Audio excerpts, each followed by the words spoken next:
travar os gastos. Mas o que é travar os gastos? É tipo... o que são esses gastos É porque, no tipo assim, país? sei lá, em casa eu falo assim, tá gastando muito. Aí a gente para de comprar doce e besteira e só usa o essencial, Mas é isso? exato, você deu um exemplo perfeito. Doce, besteira, isso aí. Os privilégios com a Previdência nós travamos. Não a aposentadoria dos mais frágeis. Essa continua subindo.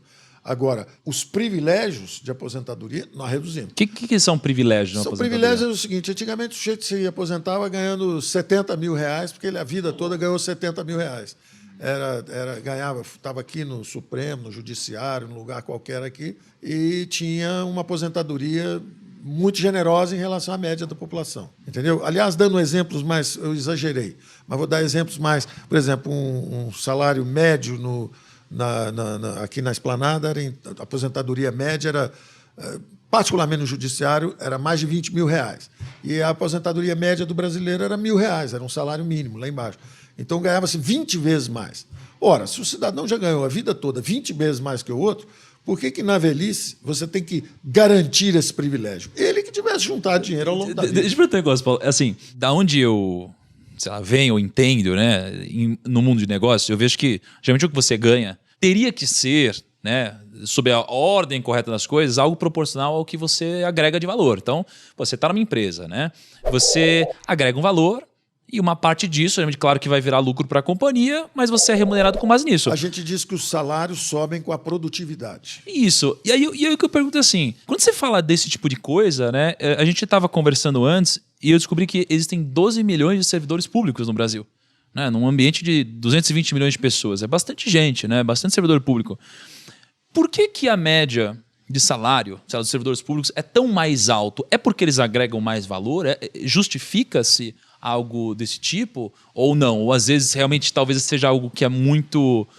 cultural e não dá para mexer mais. Muito cultural, não dá para mexer mais e acaba, vindo a conta alta depois de alguma forma.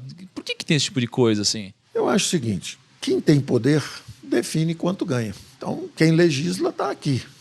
Legisla seus próprios salários, suas próprias aposentadorias, tudo isso. Essa é a beleza da democracia, que quando isso começa a avançar, essa distância, por exemplo, um jovem que fizesse um concurso público, até 3, 4, 5 anos atrás, o primeiro emprego dele, para a mesma função, fosse ele um jovem que acabou de se formar na universidade, um fez um concurso público, o outro foi para a iniciativa privada. Um ganhava 6 vezes, 5 vezes mais do que o outro, salário inicial. Por quê? Porque essa era a regra do jogo. Então, na nossa reforma administrativa, por exemplo, nós eliminamos isso. Nós encaminhamos para o Congresso, para justamente que haja, não é só porque você fez um concurso que de repente você já tem estabilidade para o resto da vida, tem um salário muito maior que todos os outros brasileiros. Não é assim mais.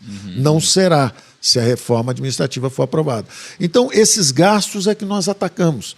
Nós atacamos os privilégios da Previdência, esse excesso de salários em relação à média da população. O que você fala é que se não for aprovado por uma reforma administrativa, isso daí tende a continuar, Isso continuaria, essas diferenças salariais, como diz você, sem base na produtividade. Porque às vezes é o mesmo, um é advogado, o outro é advogado, os dois iguais, tem o mesmo preparo, tudo igual. Um passou para cá e o outro foi para um setor privado. Um ganha 6 vezes mais do que o outro, 5 vezes mais do que o outro. Se você for para um país onde a economia de mercado é forte, chegar nos Estados Unidos e falar assim, presta concurso público. Eu não. Eu quero ir para o setor privado, porque o salário é muito maior, a oportunidade é muito melhor. Imagina assim, imagina que a gente chega na nossa empresa e fala assim, a gente é sócio da empresa, né? A gente fala assim, já sei, vamos pagar um salário de 100 mil reais. A gente fala, tá bom. Só que se a empresa quebrar, a gente para de ganhar salário. Então é como se isso acontecesse de certa forma, só que quem paga o salário não é a gente. É como se a gente definisse o que outra pessoa paga pra gente. Os gregos, os espanhóis, hoje tem um problema. O pai tem que explicar para o filho, filho, sabe por que você está desempregado?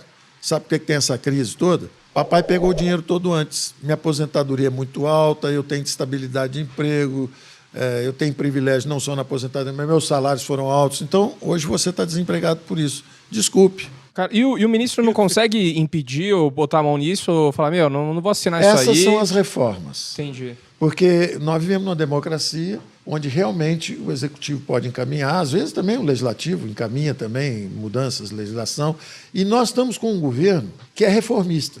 O Congresso tem nos apoiado. O que é um governo reformista? Explica para o pessoal. Quer fazer essas coisas certas. Coisas, tá? Quer fazer as coisas certas. Por exemplo, aprovamos a reforma da Previdência. Não é a ideal, mas é que foi possível. Se isso daí não tivesse passado, talvez com o Covid... Se isso não tivesse passado, não sei se nós estávamos à beira de um abismo fiscal. E o Covid foi um trator que ia nos empurrar para dentro desse abismo. Como nós tínhamos feito a reforma da Previdência, nós conseguimos resistir ao Covid. Estamos aí vivos, a dívida subiu, mas o tempo inteiro nós tentamos justamente não empurrar tanto custo para gerações futuras. A geração que enfrenta uma guerra tem que ter coragem de pagar pela guerra. Ela não pode empurrar o custo para frente. Isso nós conseguimos parcialmente fazer. Dizia-se, quando começou o Covid, que a dívida ia para 100% do PIB. Ficou em 89%. Todo mundo dizia, vai para 100%. Ficou em 89%, porque nós pedimos essa contrapartida. Tudo bem, vamos gastar um pouco mais aqui na saúde, precisamos, nenhum brasileiro pode ficar para trás. Então, digitalizamos 64 milhões de brasileiros, entregamos um auxílio emergencial para cada um. Para você ver, foi a maior queda, redução de miséria em 40 anos. Isso quer dizer o seguinte, porque nós tiramos o intermediário. O pobre está com problema, dá o dinheiro para o pobre, na mão, em vez de ter todo esse intermediário. Hoje você dá o dinheiro para uma instituição pública, que passa o dinheiro para a fundação, que passa o dinheiro para um banco público, que passa o dinheiro para um político, que passa o dinheiro... No final você deu 100, chega 1 para o pobre. Na hora que você deu direto o dinheiro, foi a maior redução de pobreza em 40 anos, em 8 meses. Só porque você falou o seguinte, é pobre? Sou. Toma aqui o dinheiro. Em vez de fazer, é pobre?